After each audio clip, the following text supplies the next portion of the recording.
Rakkoon akkanatti masii jaarsummaa jennaa gareen tokko kanarratti namni wal murukutaa jira. Hundeen tun durallee dubbataa turre itti milkoofne gaafuma horiin guuramu sanillee nama akkana rakkoo uumu kana qaama seerati namu beekaa dabarsee waliin kennu ebaluu kennan kennu jedha malee nasaa ta'u seeraaf na kennanii ani adabbii argadhee namni kun nagaan jiraachuu barbaachisaa abbaa fedhe haa ta'u mataa kiyyeera jalqabee ammas warri miidiyaa warri gara biraa jirtan hundinuu guyyaa irraa qaamalleen gara inni barbaachisu namoota hedduun qaboo yaa'ii jedhanii irratti marii godhaa jiranii ummanni namni kumni sadii as jirtan kuni rakkoon tun nu Su'uud Arabiyaa jiru qofa ilaallatti yoo dhuftee boru mootummaan gadi baatee ati wallon jettu ati artiin jettu ati baale jettu akka Itoophiyaatitti Itoophiyummaan walitti aragamna Itoophiyaan tarkaanfii nurratti fudhatama. Intalli mana madaamii jirtus mucaan mazra'aa jirtus imma kana na ilaallatun jedhiin anatti dhufaa jira boru abbaman ammiin kiyya kan bira jiru kun darbee nagadi darba jedhi beeki rakkoota naka qabbaneessuu danda'u isinii qabee nama namatti kennu kunoo ebalu na bira jira kamaaltu na bira jira fulaantu na bira jira jettanii itti wal waamtan laakiin ufumaa rakkoo ibidda harkaan qabataa jirtan amma rakkoon tun mootummaa bira hin geenne jedhanii yaadaa jiran viidiyoon keessan hundi ko warra safaraa tahee warra community mubaayisa biyyanaa tahee dhaqqabee jira akka amma nu yaannu kanatti galgala kana bararee nu biran ga'u malee sodaan anaafi isi warra magaalaa warra Su'uud Arabiyaa jiru kana keessa haa jiraatu katumamaa jiru miti wallo tumamaa jiran jedhan arsit tumamaa jiran jedhan yoo nagayaan mazra'aa keenya dalagannee mushawara keenya dalagannee nagaa hangalla jenne nagaa keenya tiisuuf kanu biratti tumamu ka fuunee itti kenninu ka itti waamnu kun ufuma dhayaa jirra ufuma rakkataa jirra laakiin araarri wayii hamma namni nagaa ufii tiisutti nama lama asitti walitti findee dhaabaa yoo jenneen kuurachiin dhaabatu marhammaatti odoo gaafa horii guurusanii namicha kana fuunee kennine viidiyoolee dalagee lafaa qaba amaara jennee haga birrii guurre odoo kennine dubbiin tun asin geettu gabbayanii aaminii baay'isaniitiin birrii guurutti ka'an rabbi akkas yaa godhu haadha fidanii boochisanii birrii guurutti ka'an ankaleen dubbiin tun Oromoo miti nama biraa kanaa maal goonaa birriin jala bulla gibira gabbaraa hin jiraannu jechaaf akkas jedhe amma immoo dubbiin tun hadhooytee as geettee jirti tokko tokko keessanii mana madaamii jirtan ammii keessan bira jirtanii boru gadi baatanii rakkoo tana dhaaba karaa nagayaati hundi keessan Itoophiyaa jenne bor ari amnaa kana quba qabaadha kun karaa nagayaati carraan lammaffaa immoo bakka jirtan namni akkanatti tuumamaa jiru kun hundi isin yoo kagaraa isin nyaatu taate namummaa yoo isin dhagete ammii keessan ka shaayii buusaa jirtantu isin bira jira daabixa bira jirtan shorxaa waliin jirtan shaayii buusaa fi jirtan nyaata kennaa fi jirtan viidiyoo kana jala qaba ballaga rakkoo kana saaxila ani kanarraan ka chaansii kana lamaan malee hin qabnu takki waan kana dhaaba ufii jedhaati ni salphanna wali guuramne akka Itoophiyaatti salphanna jedha dhaaba akkana goor dhagaya waan tokko isinitti filmii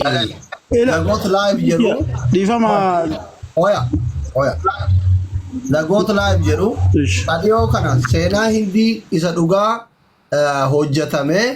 saniif Arabni jarjara keessa jirti ujoolleen Su'uudii jirtan ganda feetetti dhaladhu yoo waan godhaa jettan kanan dhaabne nu hundi keenya warri dhageettii qabnu afaan Arabaatii fi afaan Ingiliffaatiin cal jennee ganda kana ganda sanii saba kana jennu tumaa isin waltumtan kana dura qabnee afaan Arabaatiin ani afaan Chaayinaa beeka Ingiliffaan beeku warri afaan beeku afaan Ingiliffaatii fi afaan Arabaatiin hojjan alaa tuun takka takkaan guuree isin galcha koraa miliyoona kafalee ofirraa dileet godhuuf deemaa jira ani waan callisuuf kanaaf wallahi kakadhee isinitti hima akka lammi ma Itoophiyaa waan jedhamte Su'uudiin seenne yoo akka taatan irratti mul'ataaraan waan amma isin ofaa jirtan kanatti isin galee miti akkastu mul'ataar riskii walitti hin qabnu buddeena walitti hin qabnu badallee taataan foon keenna ترزقوا بياباتني وان باتني ولالتن جيتشا في ماله ما انهم كن في مصوتا تكتاكروتا عربا كده إنسان أسيت نبرة رفان ور مليون شام مليون أفرو مليون قرآن قوما وجين كمي تبردام تيما في مصوتا غرغودا عربا كارم بين الجرا سنغالي متي غاري متي وني أنا أمي سينغور أجر تنكون أكلمي إثيوبيا وانجرام سعودي هرجع نقول أنا أما سعودي جرجرة كيف جرتي مكان نبدأ جته أكثر أبا فيلمي وانو سريرا مارن نت مال يتنين كنا أبو كنا ركاو كفيلمي رلا لانكنا نتي ما جنا ككاردي غوتتني تلا لانكنا نتفليكس كأومان وركاي رافورتني كهندي أكا سعودي إجن نقولاني مالك مليون ميكفراني فيديو ثانكاسو دي تاني جيشو جرجرة كيس جرتي جيشو سعودي وان كان رتي كون يودا بالامه मैं video Saudi ला आकती बंगाली पाकिस्तानी करना बिशाल करना भी बिर्री करना भी अजीर करना भी सऊदिया मा भी कुएस वला कुएस जराजरा निसरिगले मिति kana yo gubbanda balan waan gurraachita guutu taraganii isiyaatan jechuun akka isin hin jenne karaa isinitti cufatan jaran riskii ofitti hin dhibbisina amma baay'ee isidha suudii keessaa xaraynaa isin galchuun isidha bara namuma kurashan walii taane amaarrillee kareen gadda isin sobdanii amaara nu qoyatanii amaara cafaa turtan isinitti asiruu dandeenyaa hunduu hiriyoota kenna bara warra asirraa nama rabsu kunniin halaleen amaara guutuun bara warra akka yoonii faa warra gurguddaan kun hundi isaa bara aga feenilaa tokko tokko as jala jira bara mucaan feemasiin guddaa waa'ee amantiitti irratti dubbatu as jala gisee nabaaba ol darbuun agarre maqaa dhaawuun barbaada ijoollee gurguddoo gargaarsa irratti namni kumni kura jaha laalu as jalatti nagarra gisee ababaa kennan waan kana jala bu'anii dhageeffataa jiran maa inni jedhanii gaarii miti anamma wanni aaree dubbachuu dhiduuf natti ulfaattan badallee taataan foon kiyya argitamoo nagarre as jala kaababaa kennaa ture yeroo masjiida leengadda gaafa intaloon quraana qabatteetini mazmuurii baafte kokkee qabanii mana madaamitti isa fidan as jalatti nagarre yaa nuura kun koomentii gartee maqaa dhaa'uun barbaadu as jala jira sigalee miti soo kanaafi baay'ee iizidha isin balleessuun su'uudii keessaa isin balleessuun an tokkochuu isiniif gahaa wallahi isiniif gahaa kakadhe isinitti waan maaliif haalli amma isin keessa jirtu jarjarri isin keessa jirtu kanaaf nama tokkoon barbaachisu an tokkochi isin jala teennan dhabama godhee biyyatti isin galchuu danda'a. Singaleemi torbaan dareemaan ture xiqqoo maasii daasiraas marsimitti nama deemna miidiyaan amaaraa kun guutuu waan argatan gaariitti ilaalina namichi kun dooktora keessanii tuffattan malee afaanuma xiqqoo caccabsee afaan arabaa xiqqoo kana yoo haasa'e dhufanii ilaalan. Ijoollee arabootaa meeqaan na jala oola maariyamaan faatti tamakkaan jirtu miliyoona jaha qabdu yookaan giiftiin akka tokko as jala jirtu. Beerri arabootaa ka gisee hangami ta'u dhufan dhiironni kunniin kun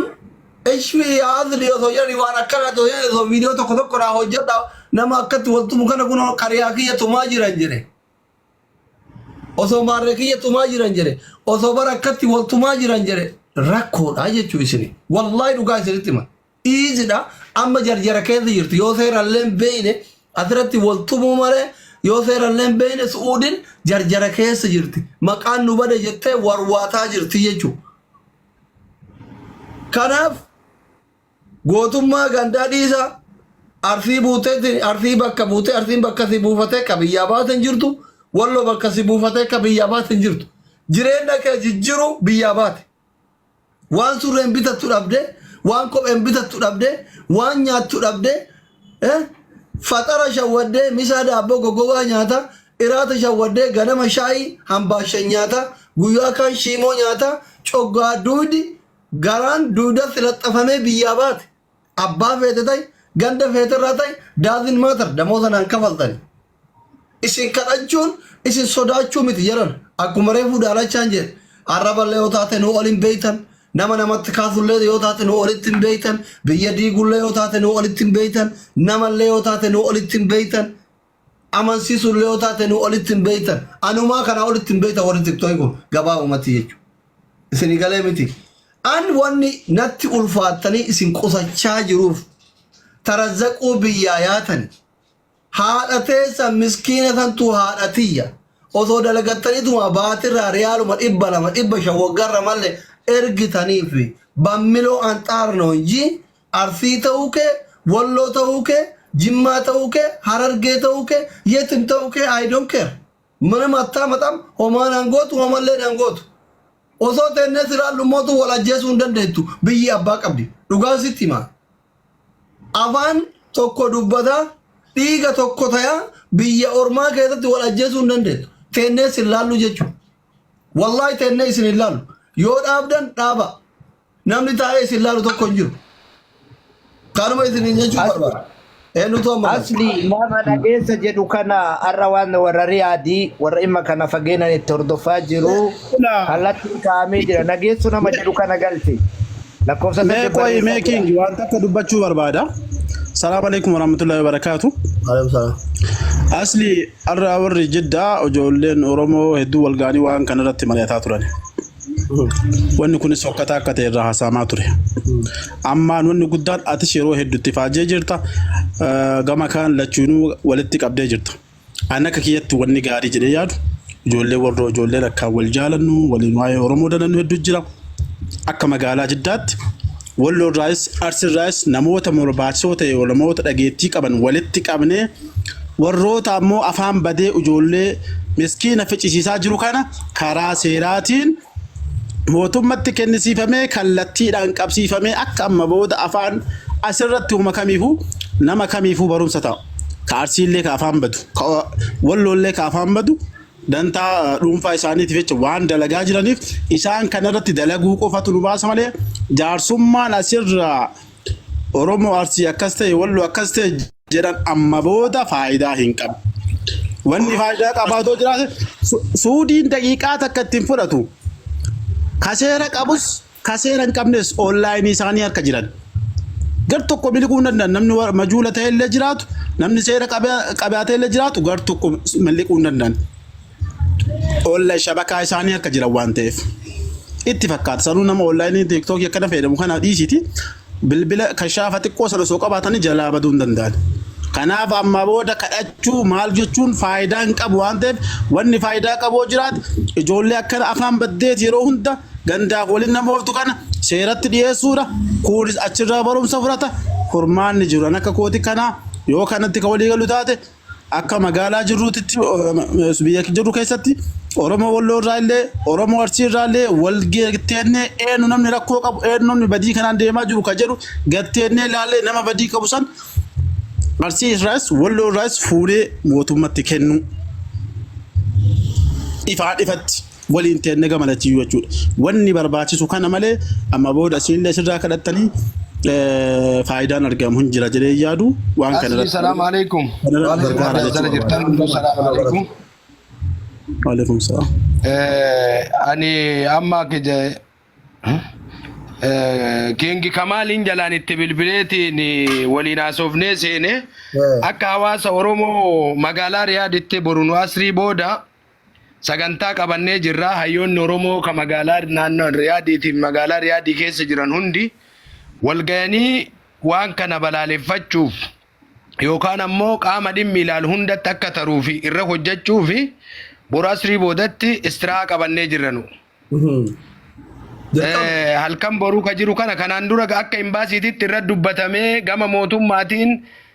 namni 10 ol sababa waan kanaatiin nama hedduu janaadiriyaatti hin beektaa.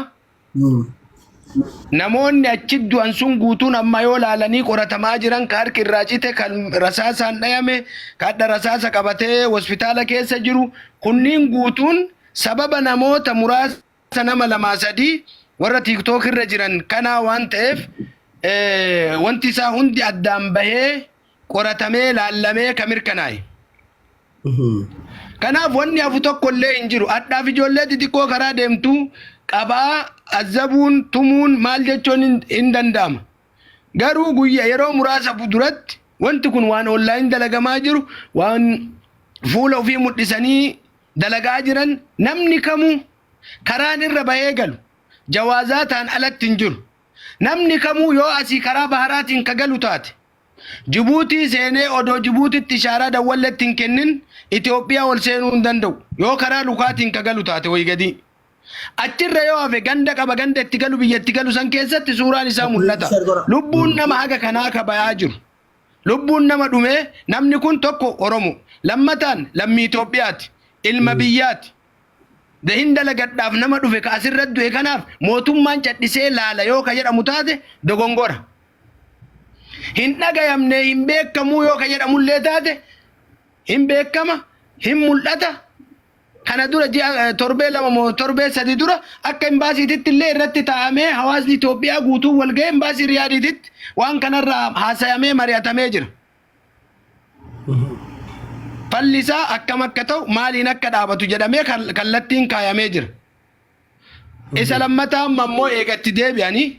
guyyaa san hawaasni Oromootiif Amaara jedhamee wal fixaan turte wal fixaa san duuballee harki biraa jiraachuu amma wanti argisiisu baay'een argamaa jira waan ta'eef kanaafu osoo ufeeddanii warri kanaan dura badii kanas seene itti seenee jira. Warri hafe kaardha haarawaa itti seenuuf nama qabdee fotoo kan keetiin olii gad deemtu kun ammooyyuu rakkoo hamaa keessa akka seenaa jirtu akka beektan asumaan isinii dhaamuu barbaada. Naska fakta'ee kabiraallee yoo ta'e namoota muraasa nama lama sadii walii dhukanaan alatti wallorra arsirra namni tokko namni fedhii akkanaa